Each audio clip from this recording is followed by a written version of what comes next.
చేద్దామా? So first ఈ couple తో స్టార్ట్ చేద్దాం.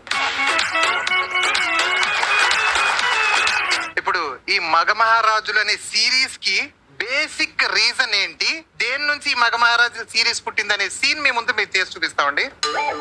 ఏమండి ఏంటండి నేను చనిపోతానని బాధపడుతున్నారా? అది కాదే, నువ్వు చనిపోతే నా పరిస్థితి. అబ్బా మీరు బాధపడకండి, నేను చనిపోయినాక మళ్ళీ పుట్టొస్తానుగా. చనిపోయాక మళ్ళీ వస్తావా? నువ్వేమైనా వాల్వా బస్ వేసుకుని ఒంగోలు వెళ్తున్నావా? చనిపోతున్నావే. అబ్బా కాదండి, మన పిల్లలు ఉన్నారే వాళ్ళకి పెళ్లిళ్ళు అయ్యాక వాళ్ళకి పుట్టబోయే పిల్లల్లో నేను ఆడపిల్లగా పుట్టి అప్పుడు కూడా నేను మీతో ఆడుకుంటానే. ఇది చచ్చిపోయి మళ్ళీ పుట్టి నా జీవితంతో ఆడుకుంటుందా?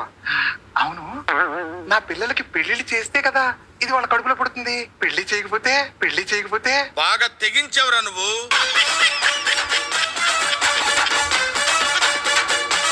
మన నీడ మనకి ఎంత దగ్గరగా ఉంటుందో ఆడవాళ్ళకి మీరు అంత దూరంగా ఉంటే మీ లైఫ్ బాగుంటుంది. లేదనుకో సంకా నాకి పోతారు.